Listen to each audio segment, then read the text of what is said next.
Rekan pemirsa sekalian, kita lanjutkan bincang aktual dengan Bang Berto Pujo Asmanto ya.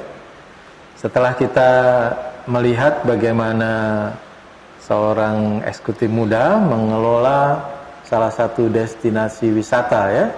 Sebenarnya udah destinasi nasional Ancol ini ya kelasnya ya. Semestinya sih internasional ya. Internasional. Kalau dibandingkan dengan Sentosa Island umpamanya atau Safari Singapura ya. Nggak kalah ya? Nggak kalah. Dibandingkan dengan Safari World di Bangkok umpamanya atau Phuket Fantasi gitu ya. Insya Allah Ancol tidak kalah ya.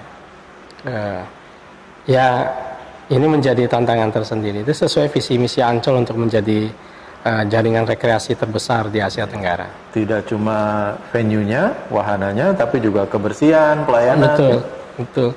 Ya tantangan utamanya adalah di human capital. Ya, kita tahu itu menjadi persoalan di bangsa ini gitu ya, termasuk di Ancol, dan ini menjadi bagian dari skala prioritas kami untuk bisa meningkatkan kualitas sumber daya manusia, karena itu pasti berujung kepada tingkat layanan kita kepada para pengunjung, tingkat layanan kita kepada masyarakat yang hadir ke Ancol. Salah satu yang juga cukup mengejutkan dan menarik perhatian publik adalah akan dikembangkan semacam tanda kutip wisata religi ya. Iya. Kabarnya betul. Akan ada Masjid Apung di Pantai Ancol. Iya. Ya. Lalu kemudian juga akan ada museum. Iya. Religi, gimana cerita perencanaan? Ya ini sebenarnya bagian dari apa yang Ancol tangkap dari kebutuhan masyarakat kita, di mana sekarang ini semakin religi masyarakat kita, dan itu menjadi sebuah peluang bisnis gitu ya. Ya nggak apa-apa kan, ada peluang bisnis, kemudian kita padukan dengan keikhlasan kita memberikan satu pengabdian kepada Yang Maha Kuasa gitu ya. Kami akan bangunkan insya Allah itu Masjid Apung ya, seluas sekitar 2000 meter persegi yang bisa menampung sekitar 2500 orang. Desainnya sudah kami siapkan, kami bekerjasama dengan arsitek Andra Matin ya. Itu bentuknya adalah segi 5. Ini filosofinya adalah sholat 5 waktu dan juga rukun Islam ya. Kemudian di luarnya ada 6 pilar menara yang melambangkan rukun iman gitu. Tapi nggak kalah ya dengan Masjid Apung di Jeddah atau tempat lain? Ya, insya Allah enggak ya. Ini menjadi ikon terbaru Jakarta saya kira. Dan groundbreakingnya sudah dilakukan oleh Pak Gubernur pada tahun lalu. Gitu ya. Selain, boleh saya tambahkan? Selain Masjid Apung, akan hadir juga Museum Rasulullah dan Peradaban Islam.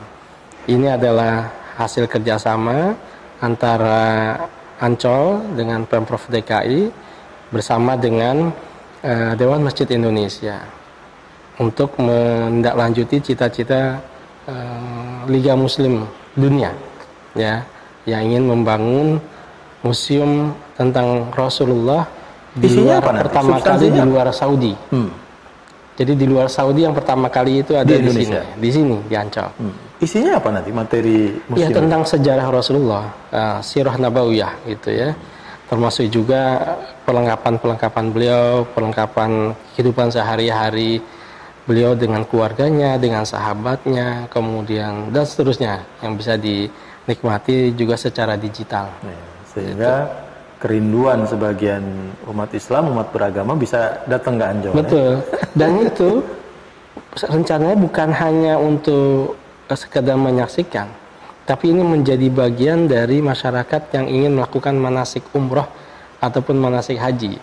Jadi sebelum berangkat mereka ke sini dulu untuk lebih memiliki nuansa dan juga wawasan tentang bagaimana keadaan di Mekah, di Madinah seperti itu. Ya, kalau di Amerika juga sedang dibangun kabarnya semacam perahu Nabi Nuh katanya gitu ya.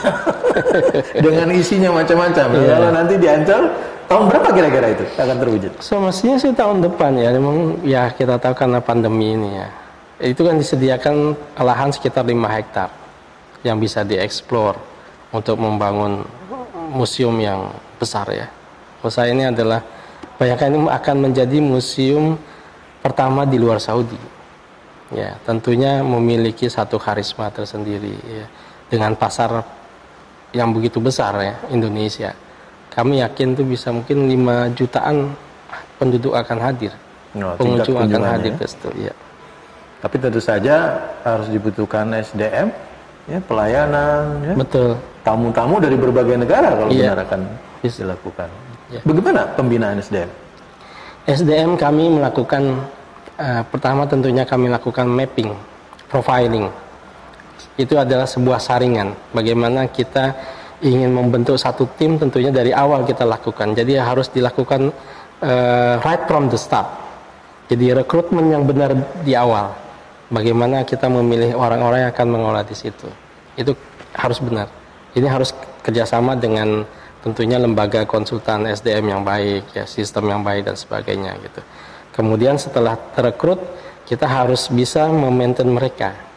Memaintain mereka artinya memberikan semacam, ya, tentu memperhatikan pengembangan diri mereka, training mereka.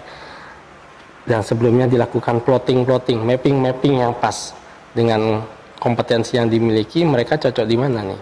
Jangan sampai dia punya kemampuan A ditaruh di tempat bukan A, ini pasti nggak akan nyambung.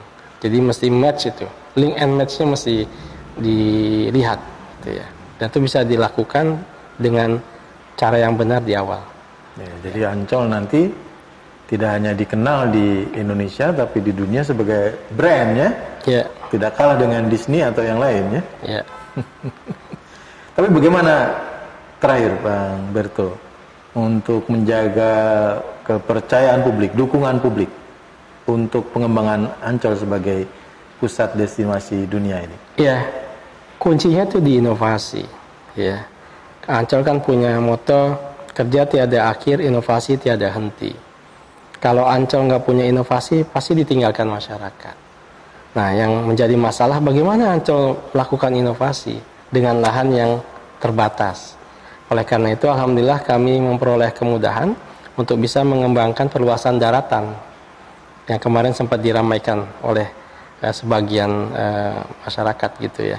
Itu adalah menjadi bagian dari masa depan Ancol, di mana di barat nanti itu akan ada sekitar 35 hektar pengembangan lahan untuk dipersiapkan sebagai tempat rekreasi baru yang disebut dengan Dufansi, dunia fantasi suasana laut, gitu ya. Seperti Disneyland kan ada Disneyland, ada Disney Sea. Dufan juga gitu, ada Dufan, ada Dufansi. Nah, kemudian di timur itu akan ada sekitar 120 hektar, di mana sebagian dari 120 hektar itu nantinya akan ada fasilitas publik, antara lain berwujud dalam bentuk pantai publik. Selama ini kan orang masyarakat tetap bisa menikmati, ya. Betul. Memang itu kita dedikasikan. Terbuka, ya? Iya, kita dedikasikan untuk masyarakat luas itu. Yang di timur itu pantai terbuka, public beach, jadi free. Jadi nanti akan ada pantai berbayar seperti sekarang, juga ada pantai non berbayar. Kami akan melakukan subsidi silang, ya. Kan menjadi cita-cita gubernur, siapapun gubernur DKI-nya sebelumnya, berharap Ancol itu kan bisa digratiskan gitu ya. Tapi sebenarnya yang menjadi masalah bukan kami akan kehilangan pendapatan di pintu gerbang, tapi masalah sosial yang akan muncul, prostitusi, ya, premanisme. Ketika pintu gerbang dibuka kan bisa orang masuk sembarangan aja, nggak terseleksi dia, gitu. Nah, kami lebih khawatir ke situ. Selain tentunya Ancol setiap tahun itu kan mengalami penurunan, ya, abrasi dan sebagainya. Itu kan perlu di-maintain. Ya, jadi wawasan lingkungan tetap dijaga, ya. Iya.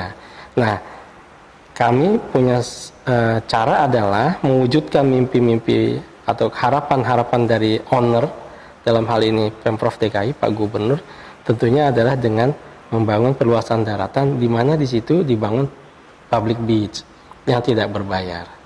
Kami akan melengkapi di situ dengan restoran, ya, dengan infak revenue lah istilahnya. Memperoleh pendapatannya tidak mulai pintu gerbang tadi, tapi dari restorasi, dari merchandising dan sebagainya. Nah, kalau kurang kita subsidi dari tempat yang berbayar. Ya, dan itu kami peruntukkan untuk masyarakat. Jadi dari masyarakat kembali kepada masyarakat. Betul, betul.